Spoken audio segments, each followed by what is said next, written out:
Bonjour à tous, bienvenue dans le Grand Rendez-vous, votre émission qui lance la semaine politique. Un grand rendez-vous particulier parce que nous sommes à Langres, la ville natale du philosophe Denis Diderot, ville de Haute-Marne, parce que nous sommes venus à la rencontre de notre invité, Laurent Wauquiez, président des Républicains. Bonjour. Bonjour. Vous avez commencé un tour de France, alors nous allons en parler avec vous.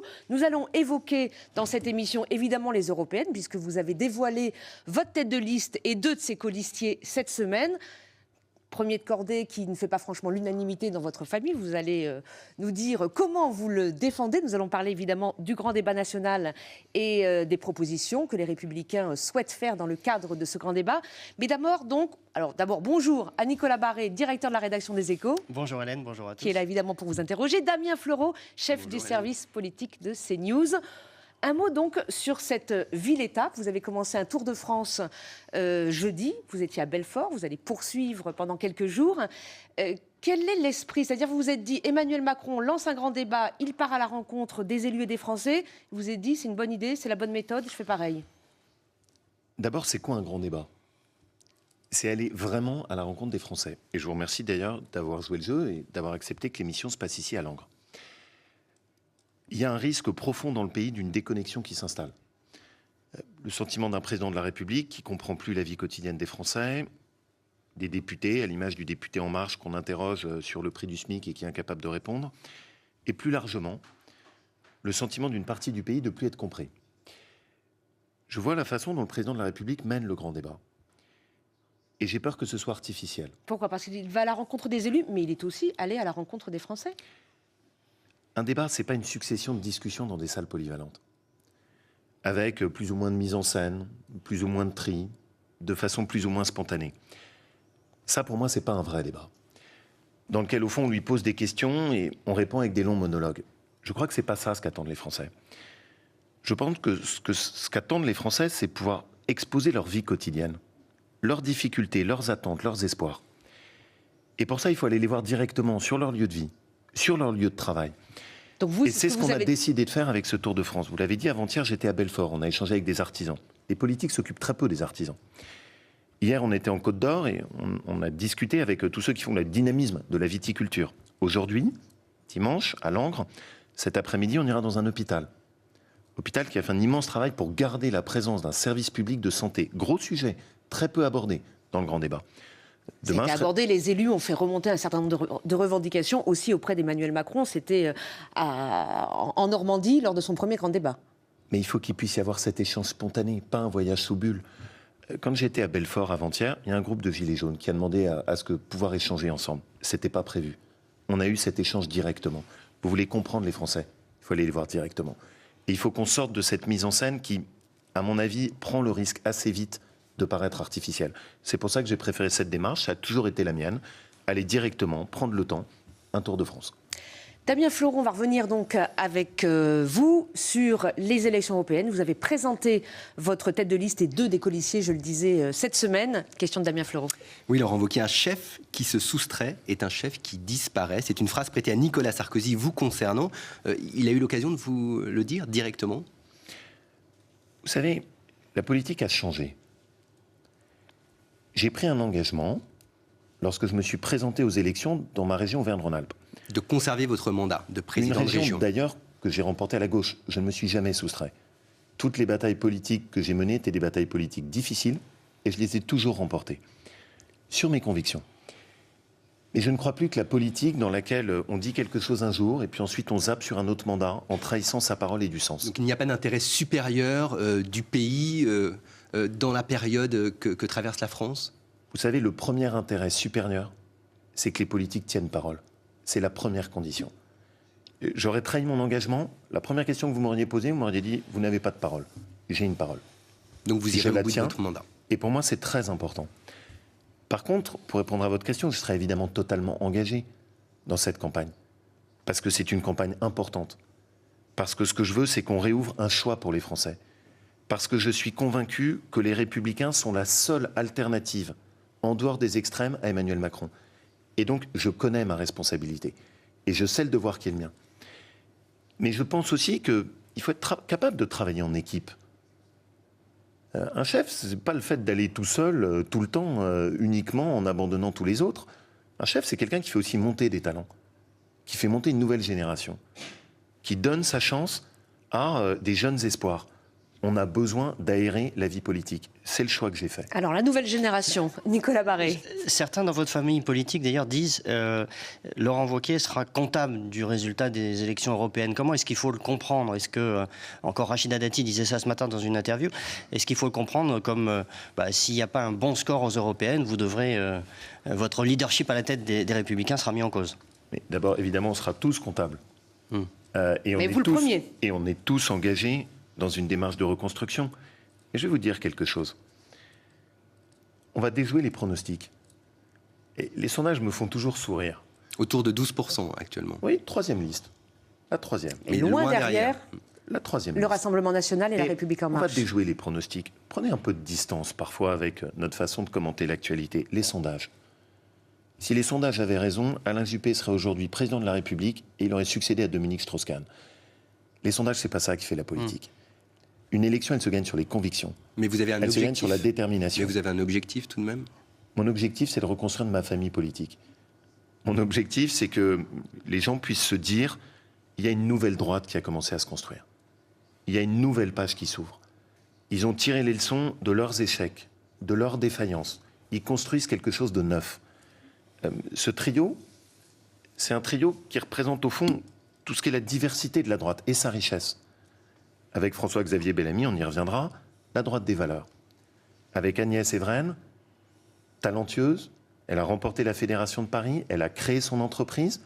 Elle correspond à cette droite urbaine dont on a besoin et qui est une parole importante dans notre famille politique. Et puis Arnaud Danjean, qui était juppéiste, qui est une voix écoutée au Parlement européen, spécialiste de la lutte contre le terrorisme, des questions fondamentales, et qui très tôt a dénoncé au fond la grande désillusion qu'a apporté Emmanuel Macron sur la scène européenne après les espoirs qu'il avait soulevés. Et au fond, avec ce trio, c'est un message très fort qu'on envoie. C'est une nouvelle droite. Ce sont des nouveaux visages. Mais au-delà de ce trio, vous présentez ce trio, mais il y a une tête de liste. La tête de liste, elle s'appelle François-Xavier Bellamy. C'est quelqu'un qui est un marqueur, c'est un prof de philosophie. Il est très engagé dans le combat pour un certain nombre de valeurs à droite et il s'est notamment affiché aux côtés de la manifestation, de la Manif pour tous. Il a quand même soulevé le scepticisme de vos propres amis qui, au moment où vous l'avez désigné, ont redit leur scepticisme. Est-ce qu'il n'y a pas un paradoxe à vouloir élargir votre base en choisissant quelqu'un comme ça qui est quand même très clivant? Pardonnez-moi, mais de grâce, ne caricaturez pas. Est-ce que il n'a pas... Philosophe, engagé, je ne fais pas de la caricature jusque-là. Pas du tout, c'était pas à ça que je faisais référence. Il n'a pas été soutenu très largement. C'est pas moi qui l'ai désigné. Il a été désigné par une commission dans laquelle on s'est tous réunis. 40 personnes. Sur 40 personnes, combien ont trouvé que cette candidature et ce trio étaient le bon choix? 38. Le trio. 38 sur 40. Le trio. C'est peut-être ça qui les a convaincus aussi de vous donner leur assentiment. Mais tant mieux parce que c'est ce que j'ai voulu. Maintenant, je voudrais revenir un instant sur François-Xavier Bellamy parce qu'il y a quelque chose derrière qui est pour moi très révélateur. Vous l'avez dit, et d'ailleurs présenté avec beaucoup d'honnêteté. C'est un intellectuel, et je pense que c'est bien d'élever un peu le niveau de la politique. De redonner un peu de vision, pas que le buzz, pas que le court terme. Deuxièmement, c'est quelqu'un, oui, qui croit qu'au nom de la modernité, il ne faut pas tout détruire. Qu'il faut des repères, qu'il faut des valeurs, qu'il faut des limites. C'est un de ceux qui a dénoncé notamment les ravages de toute la pensée post-1968 dans l'éducation nationale. Et je vois bien que, bien sûr, par rapport à un certain nombre de chantres du politiquement correct, ça ne correspond pas à ce qu'on considère comme étant admissible.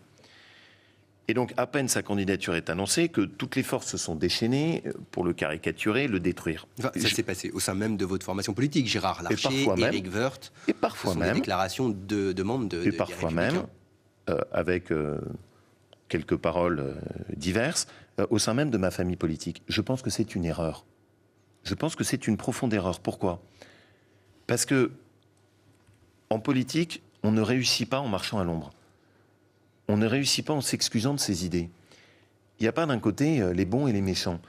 on aurait choisi quelqu'un qui, par exemple, aurait fait l'apologie de la gestation pour autrui, c'est-à-dire des mères porteuses, je ne suis pas sûr qu'il aurait eu le même tir de barrage avec les mêmes sous-entendus moralisants. Et donc oui, j'assume. J'assume de dire que je veux que la droite s'appuie aussi sur ses valeurs, sur ce à quoi elle croit, sur ses idées. Et à côté, il y a des personnalités qui apportent autre chose. Et ça peut être ça. Chacun vient avec sa sensibilité, mais c'est l'essentiel, en partageant une même vision de ce qu'on veut faire pour l'Europe. Sur cette question des valeurs, François-Xavier Bellamy, par exemple, ne cache pas sa position personnelle, je dis bien personnelle, intime, sur l'IVG. Il y est hostile. C'est aussi votre position. Quelle est votre position personnelle là-dessus? Pardon, ce que vous dites est faux. Et j'aime bien précisément qu'on ne caricature pas.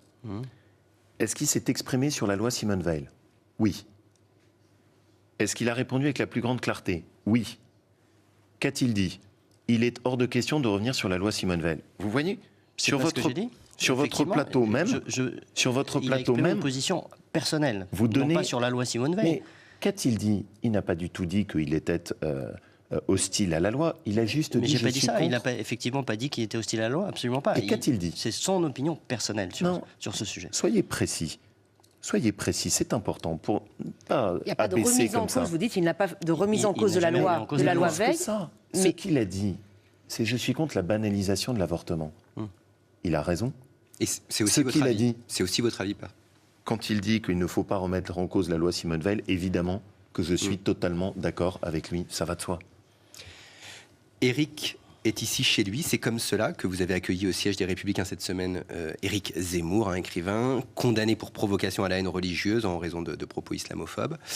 Quand il cessa la réhabilitation du maréchal Pétain sur le thème « Pétain a sauvé des juifs français », cette version de l'histoire est désormais contredite par les recherches des historiens. Ça ne vous dérange pas d'inviter cette personnalité au siège de votre famille politique? Vous voyez, là encore, ça me fait sourire. Il y a ceux qui ont droit au débat, il y a ceux qui n'ont pas droit au débat.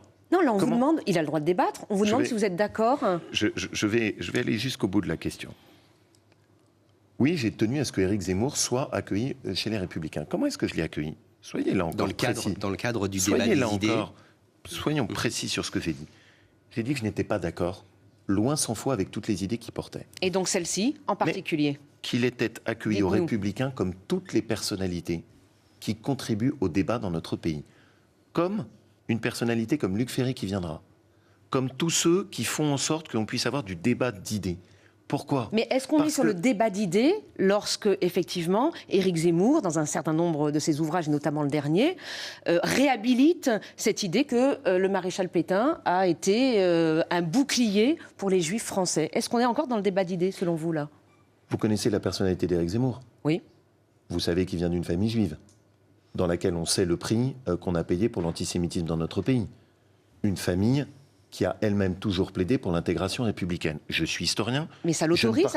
Je ne partage pas la vision qui est celle d'Éric Zemmour sur la question du maréchal Pétain. Mais il a quand même le droit au débat. On ne va pas ostraciser des gens. Vous êtes en train de me dire quoi? Que donc, dans un parti politique qui est fait pour débattre, discuter, il faudrait que je dise à certains, vous n'avez pas le droit de citer? Mais évidemment qu'il a le droit de citer. Et que je serais de la même manière très heureux d'inviter des personnalités de gauche, des syndicalistes. Je veux que les Républicains soient un parti porte et fenêtre ouvertes. Et je vais aller jusqu'au bout de ce que je pense. La France a besoin de débats. Elle a besoin de débats sereins. Elle a besoin de débats respectueux, dans lesquels vous ne sortez pas les cartons rouges pour dire à un tel « vous êtes banni, vous êtes une personnalité obscure et il faut vous faire un procès en sorcellerie ». C'est pas ça ce dont a besoin notre pays. Il faut qu'on puisse se respecter les uns les autres.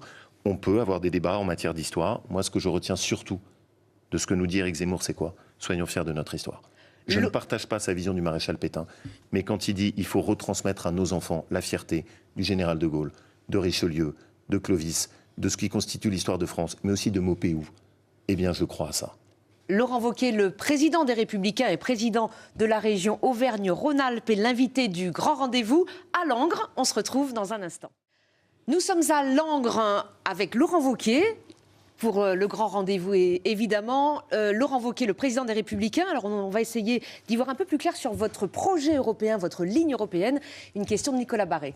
Oui, votre tête de liste, François-Xavier Bellamy, s'est dit favorable à une renégociation de l'accord de sortie du Royaume-Uni de l'Union européenne, de l'accord sur le Brexit. L'Union européenne, en revanche, exclut cette renégociation. Donc, c'est vraiment ça que vous souhaitez parce que la France, dans ce cas-là, serait assez isolée en Europe. Moi, d'abord, la première chose, je ne me réjouis pas que le Royaume-Uni quitte l'Union européenne. Ce n'est pas en soi une bonne nouvelle. Qu'on est la deuxième économie européenne, il faut quand même qu'on garde bien en tête, et qui nous quitte, ce n'est pas une bonne nouvelle. Ça dit des choses sur l'Union européenne, ça dit des choses sur le Royaume-Uni, ça dit aussi des choses sur le sentiment d'un certain nombre de classes moyennes anglaises du Royaume-Uni, au fond, de ne pas avoir bénéficié de ce qui s'est passé. Il faut qu'on réfléchisse à ça. Et la pratique consistant uniquement à dire qu'il faut les punir n'est à mon avis pas la bonne. Après, Michel Barnier fait un travail remarquable. Il a fait un travail de négociation, il a tendu plusieurs fois la main. On voit très bien qu'aujourd'hui, le Royaume-Uni est en train de basculer dans le chaos. La planche de sortie, et c'est ce que François-Xavier Bellamy a rappelé, c'est que le Royaume-Uni se saisisse de la main tendue par l'Union européenne. C'est ça qui est important. Mais l'Europe dit qu'il n'y a plus rien à négocier. Barnier dit on a été jusqu'au bout de la négociation. Donc si on renégocie, c'est pour lâcher quoi ? Et je le crois d'ailleurs. C'est-à-dire que là, sur le point de sortie et sur la négociation du Brexit, il n'y a plus rien à négocier. L'accord est sur la table. Donc c'est ce que dit... Non, en revanche, la question qui se pose, c'est ensuite sur la durée. Une fois qu'on aura géré le contrat de séparation, il y a des questions à se poser et qui, elles, peuvent être ouvertes ensuite, de se demander comment est-ce qu'on les associe, comment est-ce qu'on revoit des programmes ensemble, comment est-ce que, par exemple, en matière militaire, il y a des choses à faire avec le Royaume-Uni. Mais je voudrais quand même qu'on s'arrête un instant, parce que c'est intéressant pour le débat qu'on aura aux Européennes. Quelle est quand même la principale leçon de ce qui se passe au Royaume-Uni ? La sortie de l'Union européenne se traduit par le chaos. La sortie de l'Union européenne plonge un pays dans le désordre. Il y aura des listes qui, au moment des Européennes, plaideront pour cela.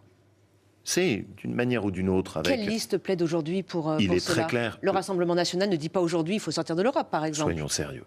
Il est très clair quand vous regardez le projet de Marine Le Pen et de Nicolas Dupont-Aignan que c'est un projet de déconstruction de l'Europe et de sortie de l'Europe.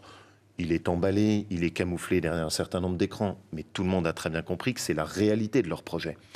Prenons un exemple simple. Marine Le Pen dit « Je suis prête finalement à rester dans l'euro, mais je veux que la France retrouve sa souveraineté monétaire nationale. » Enfin, c'est prendre les Français pour des imbéciles. L'euro, précisément, consiste à accepter de partager sa souveraineté monétaire en se disant que parce qu'on est avec les Allemands, un pays comme le nôtre qui a autant de dettes et de déficits a sa monnaie qui est mieux protégée contre des risques de dévaluation et donc de perte de pouvoir d'achat, d'appauvrissement des Français. Le programme de Marine Le Pen pour les Européennes, c'est le chaos ? Très clairement, c'est un programme de déconstruction de l'Europe. C'est très clairement un programme de déconstruction de l'euro, de Marine Le Pen comme de Nicolas Dupont-Aignan. C'est un choix. Mais et c'est un choix. Et ce choix, il est parfaitement dans le champ du débat. Il est parfaitement normal qu'on ait ces discussions. Mais il est quand même intéressant de regarder ce qui se passe de l'autre côté de la frontière au Royaume-Uni. La deuxième chose qui est très intéressante... Donc, juste un mot sur votre ligne, sur la ligne du Parti Les Républicains pour l'Europe. Oui. Quand, de la même façon, François-Xavier Bellamy dit qu'il n'aurait pas voté en l'état les traités de libre-échange, comme le TAFTA ou le CETA, alors que les députés européens du Parti Les Républicains l'ont fait. On ne comprend plus quelle est la ligne, en fait, finalement. Est-ce qu'il est redevable du bilan des députés européens, François-Xavier Bellamy ? Est-ce qu'il y a un changement de ligne de votre parti politique ? Mais il y a une nouvelle page qu'on doit évidemment écrire. Vous n'avez pas vu l'Europe se fracturer ? Vous n'avez pas vu l'augmentation de la défiance ? Quelle est notre ligne ? Notre ligne, c'est qu'on croit dans l'Europe. Oui, nous voulons défendre un projet européen. Mais on est convaincu que pour sauver l'Europe, il faut la changer. Qu'est-ce que ça signifie très concrètement ? Vos députés européens ont voté ces textes. Ils sont aussi comptables de la situation actuelle. Mais c'est aussi pour ça que je veux tirer les leçons de nos échecs. Est-ce qu'un traité de libre-échange, par définition, est bon ? Non. Il y a des traités de libre-échange sur lesquels je pense qu'ils sont intéressants. Celui qui a été fait avec le Canada est intéressant. À l'inverse, celui négocié avec le Mercosur soulève de très grosses questions. Et je ne suis pas favorable à ce qu'en l'état, ce traité soit signé. Pourquoi ? On voit notamment que sur les terrains agricoles, mais pas seulement, il soulève de grosses questions. On vient d'avoir un scandale sur la viande avariée polonaise. Ce traité permettrait d'importer de la viande d'Amérique latine qui est bourrée aux activateurs de croissance. Moi, je n'y suis pas favorable. Et donc, au-delà du traité, quelle est notre ligne ? Au fond, vous aurez le choix entre 3 options au moment des européennes. L'option de Marine Le Pen, et de Nicolas Dupont-Aignan, c'est la sortie et la déconstruction de l'Europe. L'option d'Emmanuel Macron, c'est toujours plus de ce qui n'a pas marché. Plus d'élargissement, plus de Commission européenne, plus de fédéralisme. Mais lui aussi dit, on est là pour changer l'Europe. Et c'est ce qu'il a commencé à faire en discutant notamment avec, c'est le discours de la Sorbonne, il a discuté avec Angela Merkel, alors avec des résultats qu'on attend peut-être toujours. Merci de le dire. Avec rien. Et au fond, qu'est-ce qui comment s'est passé ? obtiendrez-vous plus, vous ? Je vais vous répondre sur cette question. Il a isolé la France. Et c'est un échec et c'est une inquiétude pour chacun d'entre nous. Quand Nicolas Sarkozy prend la présidence de l'Union européenne, il remet la France au cœur de ses partenaires européens. Emmanuel Macron a une relation aujourd'hui qui est très mauvaise avec l'Allemagne. On l'a vu avec la signature du traité d'Aix-la-Chapelle avec Angela Merkel, qui était dans une ambiance glaciale.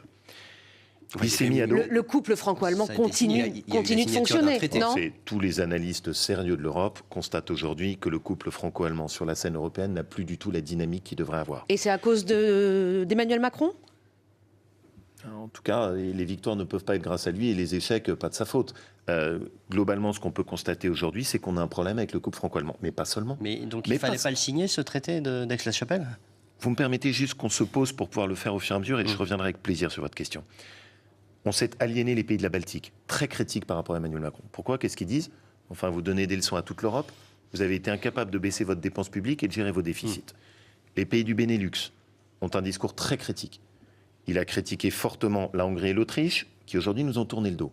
On s'est mis à dos notre partenaire italien, et aujourd'hui les deux seuls partenaires de la France sur la scène européenne, c'est qui ? L'extrême gauche avec la Grèce et les socialistes en Espagne. Il faut remettre la France au cœur du jeu européen. Et c'est ce à quoi je m'emploie. En ayant essayé de retisser avec des liens... Matteo Salvini, avec Viktor Orban, avec tout le monde. Angela Merkel, avec tous les partenaires. Quand vous êtes dans l'Europe, il y a un principe de base, il faut discuter avec tout le monde. Vous n'êtes pas d'accord avec tout le monde, mais si vous voulez faire avancer les positions de la France, il faut discuter avec tout le monde. Maintenant, je voudrais revenir sur des points de divergence très précis. Vous avez évoqué les prises de position du président de la République. À Trieste, et c'est son droit, il a très clairement dit qu'il était favorable à l'élargissement de l'Union européenne aux pays des Balkans. J'y suis totalement opposé. Je pense que l'élargissement a abouti à fragiliser l'Union européenne. Trop de pays différents, avec des règles fiscales et sociales qui sont trop hétéroclites. Les parlementaires européens, vous m'interrogez dessus, quand ils seront sur la liste, prendront un engagement très clair. Pendant la totalité de leur mandat, ils ne voteront aucune décision qui permettrait d'ouvrir la voie à de nouveaux élargissements. Aucune. Deuxième exemple, vous m'avez interrogé sur les traités de libre-échange. Le choix, et là encore, il est parfaitement respectable, du président de la République, c'est de s'inscrire dans une famille politique au sein du Parlement européen qui est ultra favorable à tout traité de libre-échange, même quand les partenaires qui sont en face ne respectent pas eux-mêmes les règles du jeu. Moi, je considère qu'il faut qu'on réintroduise la notion de préférence européenne. L'Europe d'abord. Trump a une politique très agressive là-dessus avec America First. Les Chinois sont très agressifs en matière commerciale. Nous sommes trop naïfs. Donc ce sera votre slogan, l'Europe d'abord, le slogan de la République. Il faut revenir à une logique de préférence européenne dans les échanges internationaux. Puis la dernière chose, qui est un problème qui nous préoccupe beaucoup, c'est l'immigration. Marine Le Pen et Nicolas Dupont-Aignan disent l'Europe ne doit pas s'en occuper. C'est une erreur. Il faut évidemment que l'Europe protège nos frontières. Nous sommes pour un choix européen. Mais quand le président de la République, lui, dit la question, c'est juste de répartir les migrants qui arrivent entre les pays européens, je ne crois pas à ça. Dans sa lettre aux Français, il dit qu'il faut que le Parlement vote un nombre de migrants par an. Moi, surtout, je pense Vous êtes favorable à cette position, qui était celle, d'ailleurs, je crois, de Nicolas Sarkozy à l'époque ? Et de François Fillon pendant la campagne ? Moi, surtout, ma position, c'est comment est-ce qu'on adopte des règles qui permettent enfin de limiter et de réduire le flux d'immigration.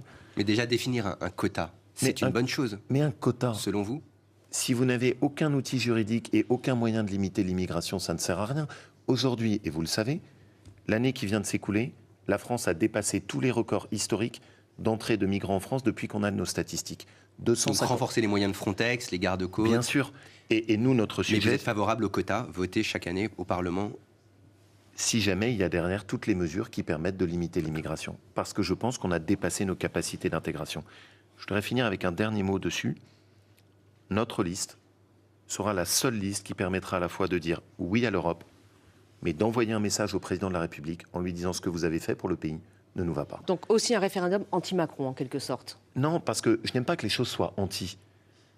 Mais tout le monde comprend bien que quand on vote pour les listes En Marche, ça veut dire qu'on va re-signer un chèque en blanc pour le président de la République. Notre liste, c'est la seule qui permettra de dire oui à l'Europe, Mais ce qui a été fait depuis 2 ans, c'est pas le bon cap et il faut le changer. Laurent Wauquiez, le président des Républicains, est l'invité du grand rendez-vous à Langres. On se retrouve dans un instant. Laurent Wauquiez, le président des Républicains, est l'invité du grand rendez-vous, un grand rendez-vous à Langres. Nous sommes à Langres avec lui. Laurent Wauquiez, dans le cadre du grand débat qui a été lancé par le président de la République, le président et le Premier ministre, au gré de leurs interventions, ont commencé à tracer quelques lignes. Alors, on va en venir au fond, mais d'abord, le journal du dimanche nous apprend ce matin qu'il est possible que le président, le 26 mai prochain, au moment des européennes, propose aux Français un référendum avec à choix multiples peut-être. Est-ce que vous pensez que c'est une bonne issue démocratique pour ce débat national qui a été lancé? Et puis 2, quelles questions aimeriez-vous poser, voire poser dans ce référendum? Vous l'avez dit, un certain nombre de vos confrères se sont fait écho effectivement d'un projet de référendum dans lequel il y aurait par exemple la proportionnelle ou des changements dans la composition du Parlement. Réduction du nombre de parlementaires, par exemple. J'ai vu ça. Attention à ce que de ce grand débat n'accouche pas une souris. Attention à ce que l'issue de ce grand débat ne soit pas des sujets qui sont très coupés des préoccupations et des priorités des Français. Et attention à ne pas donner le sentiment qu'au fond, tout est déjà décidé. Pourquoi je vous dis ça? On va donc sortir de ce grand débat avec comme grand sujet adressé aux Français, on a compris ce que vous nous demandiez. En fait, votre profonde revendication pour votre avenir, c'est changer les règles électorales et modifier à la marge le fonctionnement de nos institutions. La crise de la représentativité, ça a été un des sujets qui a émergé pendant ce débat. Et vous pensez sérieusement... d'ailleurs en introduction de ce grand rendez-vous. Oui, et vous pensez sérieusement que la déconnexion et le sentiment de déconnexion des Français, leur première revendication, c'est ça? J'étais à Belfort. J'ai personne dans la rue qui me sautait dessus en me disant, surtout, de grâce, urgence absolue, mettez la proportionnelle. Le salaire des élus, moins de parlementaires. Attendez, c'est quand même un sujet qui... Je vais venir à la question. Qui est largement abordé. Est-ce que c'est un sujet qui ne compte pas? Bien sûr que c'est un sujet qui compte. Mais si c'est le seul sujet qu'on propose aux Français comme point de sortie, alors le président de la République prendra un grand risque. Parce que quel est le vrai sujet? Le sujet de fond, qui est le drame de notre pays, c'est l'absence de valorisation du travail. Le sujet de fond de notre pays, c'est l'appauvrissement des classes moyennes. Mais alors, quelles questions on pose dans un référendum pour essayer de répondre à ce sujet majeur? D'abord, avant de se poser la question de savoir quelle question dans le référendum, il faut savoir quel cap est-ce qu'on prend. Et surtout, bien faire attention à ne pas cacher un certain nombre de sujets. Je vais prendre un exemple précis, les retraités. On ne parle plus des retraités. Je suis très frappé de ça. Peut-être parce que leur revendication, ou une partie de leur revendication, a été servie par l'exécutif sur la suppression de la CSG pour les petites retraites, les petits pensionnés. Soyons clairs et concrets. Un couple de retraités qui est à 1 500 € chacun, je ne considère pas qu'ils font partie des privilégiés dans notre pays. Vous savez combien est-ce qu'ils vont perdre cette année de pouvoir d'achat? À cause de la désindexation? Pas seulement, 1 000 €. Ils vont perdre 1 000 € en partie à cause de la CSG et en partie à cause du fait que le président de la République, et c'est vraiment une rupture dans le contrat républicain, refuse maintenant de revaloriser les retraites, ne serait-ce qu'au niveau de l'inflation. Ce qui est quand même la décence. Rien n'est réglé sur le sujet des retraités. Les mesures qui ont été annoncées sont juste temporaires. Le gouvernement de la République n'a pris aucun engagement.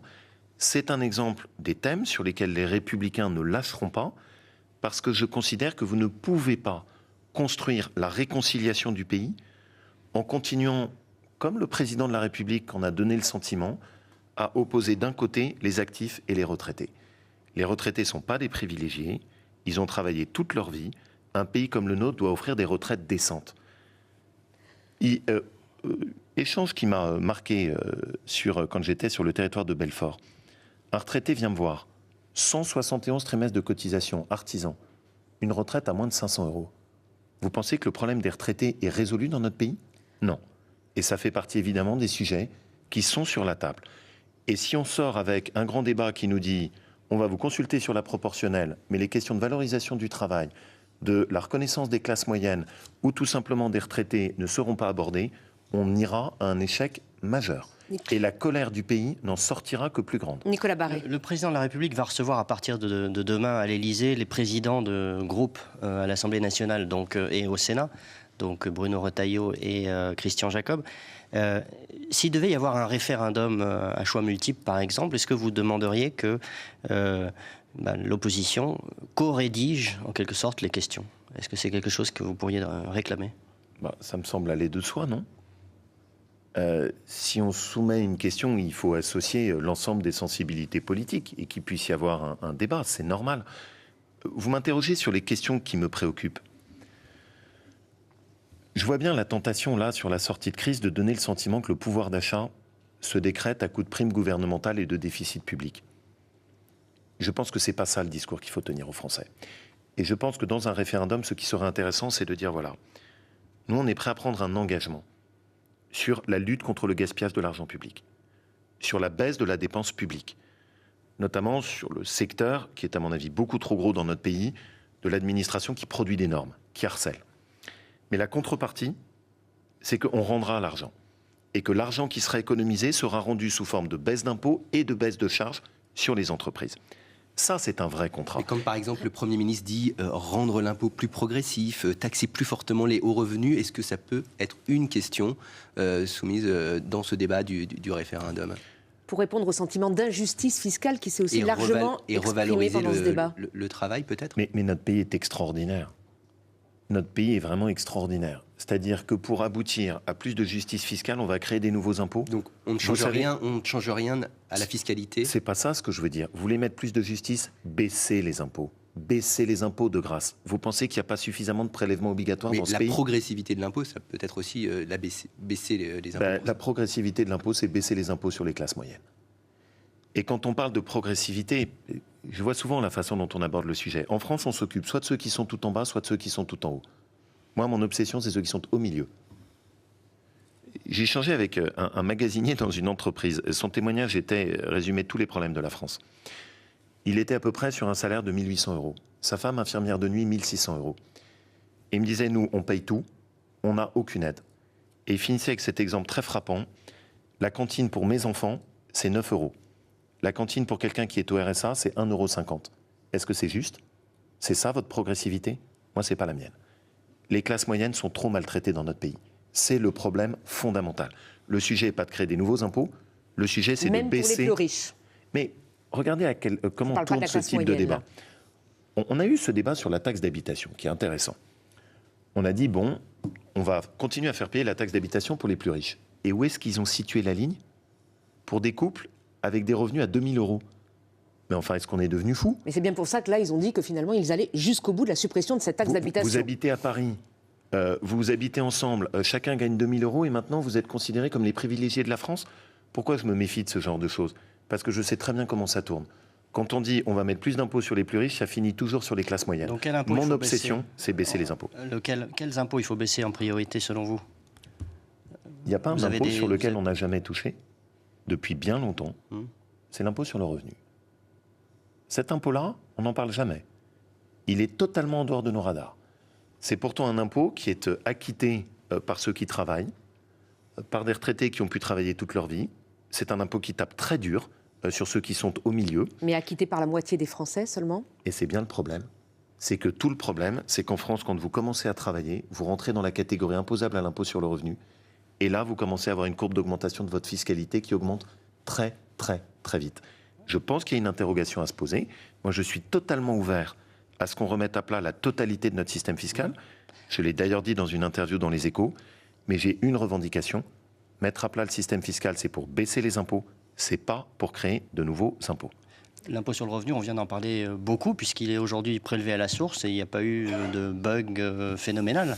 Mais Monsieur Barret, quand même, ne tombez pas dans tous les panneaux. Et donc, le grand débat de notre sujet, c'est de savoir comment est-ce qu'on va collecter l'impôt ? Non. Le grand débat de la France, c'est comment collecter moins d'impôts. La question de savoir comment est-ce que le gouvernement collecte l'impôt n'est pas le sujet stratégique pour les Français. La question, c'est comment est-ce que grâce à nos économies, on peut arriver à baisser l'impôt. Est-ce que celui qui vous le dit, en la matière, peut être crédible ? Je gère une région. Mon budget est à plusieurs milliards d'euros. En 2 ans, j'ai baissé de 15% les dépenses de fonctionnement dans ma région. Ce qui me permet quoi ? D'être la seule région de France qui a pu baisser la taxation sur l'essence. Si tout le monde s'y met, si tout le monde fait un effort, c'est évidemment possible de baisser les impôts sur les Français. Laurent Damien Fleureau. Wauquiez, hier, il y avait à nouveau des manifestations de Gilets jaunes, 56 000 à peu près, à se mobiliser dans le pays, un chiffre en baisse par rapport au samedi précédent. Beaucoup de slogans radicaux. Est-ce qu'ils représentent encore quelque chose aujourd'hui, ces Gilets jaunes, finalement ? Notamment en raison de la baisse de la mobilisation ? Il faut ramener le calme. Et vous le savez, c'est pour ça que personnellement, je me suis engagé pour dire il faut qu'on retrouve du calme et de la sérénité. Et c'est pas le cas, finalement, le calme et la sérénité ? Bah, vous l'avez bien vu hier, non. Vous le voyez bien avec les destructions, ce qu'on a chaque samedi. Il y a eu quand avec même moins de violence, moins de blessés, même s'il y a un débat sur l'utilisation de certaines armes. J'étais hier soir à Dijon, qui est une ville que je connais bien. Quand je vois à Dijon une ville foncièrement pacifique, qu'on en est encore à avoir le besoin d'utiliser des lance-eau pour pouvoir ramener le calme et éviter qu'il y ait de la casse et de la destruction. Est-ce que j'ai envie de ça dans mon pays ? Non. Est-ce qu'ils représentent encore quelque chose, ces Gilets jaunes, selon vous ? Je suis convaincu qu'au début, les revendications des Gilets jaunes étaient justes. La violence a dénaturé le mouvement. Mais aujourd'hui, c'est pas ça la question. La question, elle est à deux endroits et elle touche les responsables politiques. D'abord, la première, chaque politique a une responsabilité, c'est œuvrer par ses propos et par ses paroles à ramener le calme. Et au premier plan, le président de la République. Il ne le fait pas aujourd'hui ? Est-ce que, par exemple, quand, encore cette semaine, avec une forme de mépris et d'humour déplacé, il a qualifié Jojo le gilet jaune. Est-ce qu'un président de la République devrait s'exprimer comme ça ? Alors c'était dans le cadre privé, à l'Élysée, dans une rencontre avec des journalistes. Ah, dans un cadre privé, dans une rencontre avec des journalistes. Vous n'êtes pas dupe de tout ça, je pense. Est-ce qu'un président de la République devrait s'exprimer comme ça ? Est-ce que ses propos sont de nature à ramener le calme ? Non.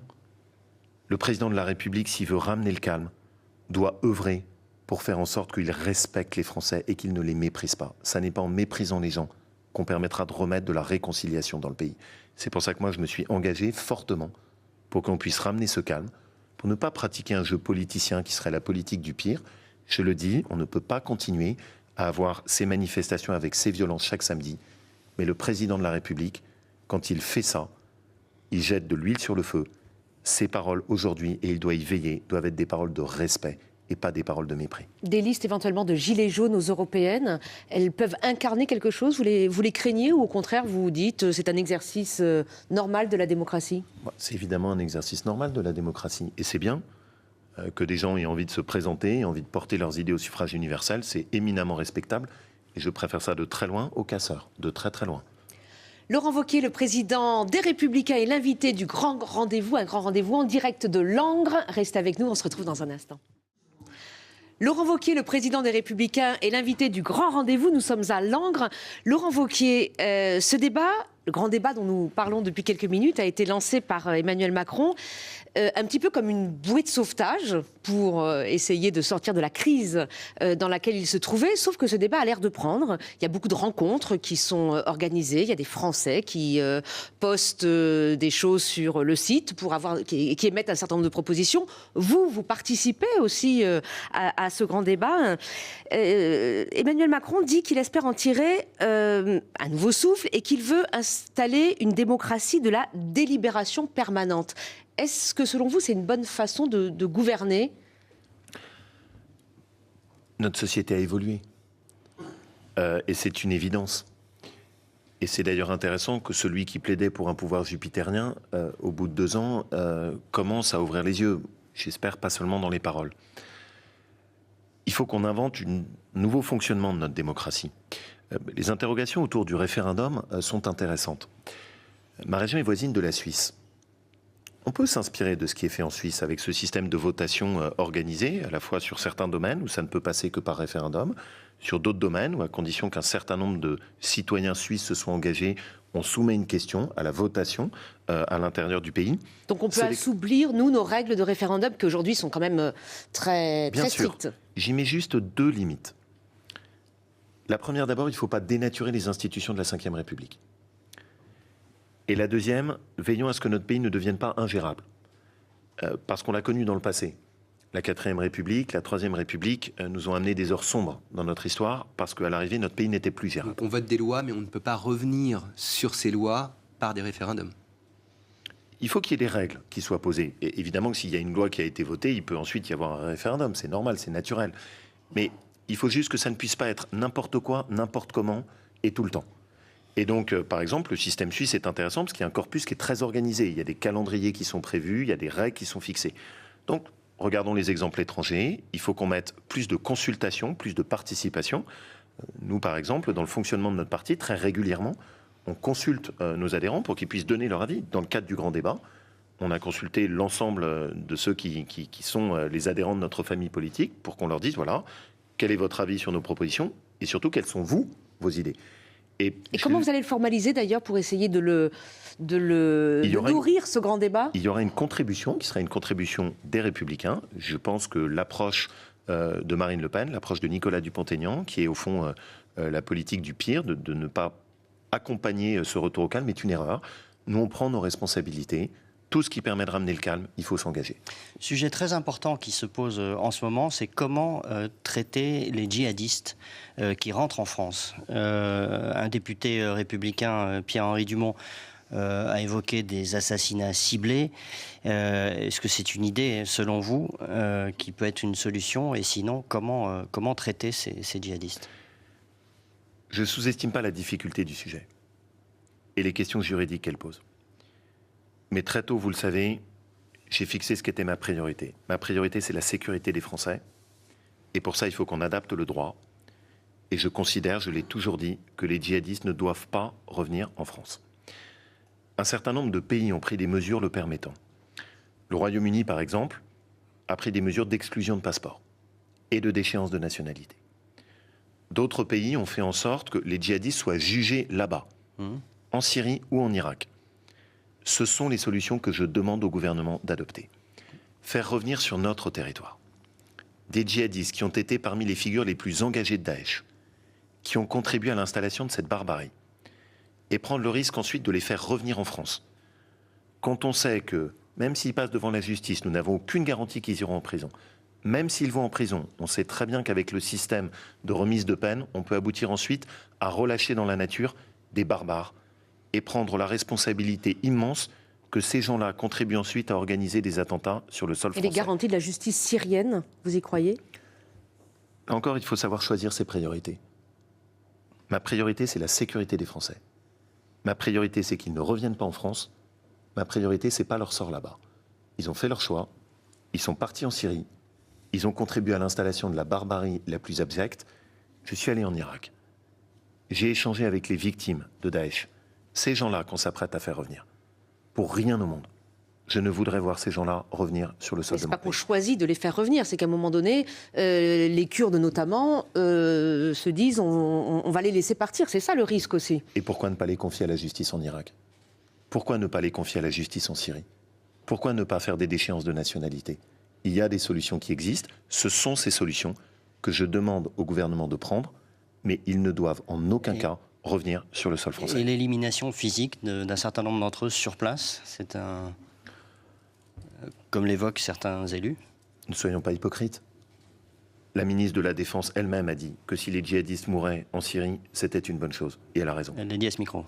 François Hollande lui-même a dit dans un livre qu'il avait organisé des opérations pour que la France tue des djihadistes en Syrie. Et il avait raison.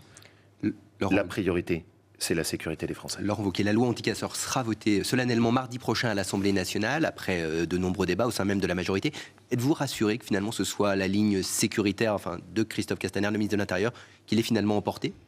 C'était une proposition de loi issue de vos rangs, du Sénat, Bruno Retailleau notamment. Mais ça n'est pas cette ligne qui l'a emporté. Et ce qui me préoccupe, c'est de constater qu'après 2 mois, le gouvernement ne parvient pas à ramener le calme et ne se donne pas les moyens de mettre hors d'état de nuire les casseurs. Les interdictions de manifester, ça ne va pas suffisamment loin? Regardons très simplement ce qui a été fait. Nous avions proposé que les forces de l'ordre puissent faire des fouilles de sacs. Ça a été refusé dans la loi.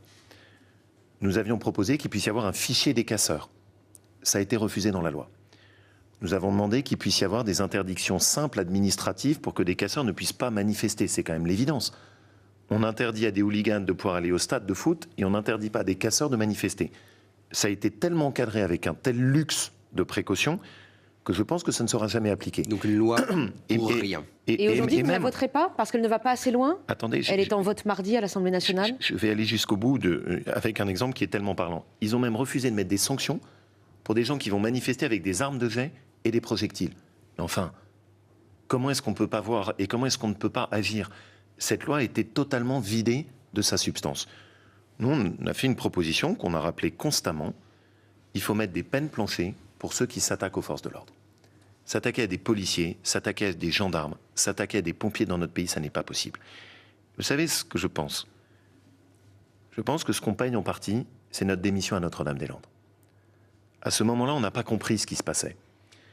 Mais au fond, avoir retiré ce projet, sous la pression de la violence des zadistes, ça a libéré cette installation progressive dans une absence de respect républicain. Même des personnalités comme Clémenceau avaient compris que pour que la République tienne, il faut de l'ordre. Personnalité pourtant qui venait de la gauche. Je regrette que la majorité et que le gouvernement ne se donnent pas les moyens de rétablir le calme. On est quand même en mesure de se poser la question, ça fait 2 mois. Vous l'avez vous-même dit, il y a maintenant très peu de casseurs et de manifestants, et le gouvernement n'est toujours pas capable de redonner le calme aux Français. Ça n'est pas normal. Nicolas Barré, pour une question économique. Oui, Laurent Wauquiez, la croissance économique faiblit un peu partout dans le monde et en Europe. L'Italie vient de rentrer en récession. Au fond, les mesures qui ont été prises dernièrement par le gouvernement, primes d'activité, heures sup défiscalisées, etc., finalement, elles tombent au bon moment? C'est ça ce que vous appelez redresser l'économie? Relancer la Je vous pose la consommation, question. peut-être? Moi, c'est pas ce que j'appelle relancer l'économie. D'abord, attention, il y a un déni. On nous dit c'est juste un trou d'air. Non, ça n'est pas un trou d'air. Je vois les nuages noirs s'accumuler. Cette année, la France aura une des 3 pires croissances de la zone euro. Tous les pays ne sont pas touchés de la même manière. Nous avons le déficit de la zone euro le plus important avec celui de l'Italie. Et le danger, c'est qu'on soit au fond dans la position de la cigale avec l'hiver qui arrive. C'est que comme rien n'a été fait au cours des 2 ans qui viennent de s'écouler pour limiter la dépense publique, on va se retrouver dans un retournement de cycle qui risque d'être catastrophique. Ce qu'il faut, ce n'est pas des primes gouvernementales. Ce qu'il faut, ce n'est pas du déficit public. La seule façon de reconstruire et de permettre à l'économie française de rebondir, c'est de miser sur le travail et la restauration de la compétitivité des entreprises. Les heures sup défiscalisées, vous n'êtes pas contre? Non, mais vous voyez par exemple, et c'est là où c'est intéressant d'aller sur le terrain et d'échanger. Je vous ai dit, j'ai échangé avec des artisans. Ils m'ont dit, mais nous, on ne les fera pas. Et pourquoi on ne les fera pas? Parce qu'ils n'ont pas fait les exonérations de charges pour les employeurs. Et donc, toute l'approche de ce gouvernement n'est pas assez tournée sur la compétitivité des entreprises. La compétitivité française décroche. Le fait d'avoir remplacé le CICE par des allègements de charges où au passage on va réalourdir la facture pour les entreprises n'est pas bon. Ils ne se sont pas attaqués à la question de l'impôt de production et des impôts de production qui pèsent lourdement Donc sur nos entreprises. Vous savez, moi, ma ligne, c'est toujours la même. On commence par économiser sur le gaspillage de l'argent public et ce qu'on économise, on le rend. Il faut le rendre en allégeant les charges et en enlevant les impôts de production sur nos entreprises. Et il faut le faire en allégeant les charges sur les salariés. Un chiffre, pour conclure là-dessus. En moyenne, les prélèvements sur les sociétés sont à 60% en France. Vous vous rendez compte? 60%. La moyenne dans l'Union européenne est à 40%. Comment voulez-vous que la petite PME, l'artisan ou le grand groupe arrivent à s'en sortir? Et ce que je reproche, c'est que sous des dehors en apparence très orientés en direction des entreprises, la réalité est tout autre. La politique économique qui a été menée depuis 2 ans nous expose très fortement à un retournement de cycle. Il est encore temps de corriger. On est prêt à travailler avec eux dessus. On est prêt à mettre des propositions sur la table comme on l'a fait. Mais il est urgent de corriger le cap de la politique économique. Ce n'est pas les primes gouvernementales qui font le pouvoir d'achat, c'est les entreprises et c'est le travail. Vous voulez distribuer de la richesse, commencez par en créer. Laurent Wauquiez, on arrive au terme de cette émission. Emmanuel Macron, dans l'entretien qu'on évoquait avec les journalistes, s'est dit scarifié après 20 mois passés à l'Élysée. Est-ce que vous-même, alors vous êtes depuis 14 mois à la tête des Républicains, il y a un procès en insincérité qui vous a été intenté, mais par vos proches, par vos propres amis. Comment est-ce que vous-même vous sentez scarifié à la tête des Républicains? Ça n'a pas de sens quand on a l'honneur d'être engagé pour son pays, de dire qu'on est scarifié. C'est les Français qui souffrent. C'est pas les politiques, il ne faut pas confondre. Donc vous-même, vous ne souffrez pas? Moi, vous savez, je suis passionné par ce que je fais. Et je suis passionné par un défi. Permettre le rebond de mon pays. Permettre sa renaissance. Redonner des valeurs et des fondations à notre pays. Et ce procès en insincérité me fait parfois sourire. Le Premier ministre actuel a rejoint Emmanuel Macron caché à l'arrière d'une voiture, avec une couverture sur la tête conduite par Benalla. Et c'est à moi qu'on fait un procès en insincérité. Moi, je suis dans ma famille, je n'ai pas changé.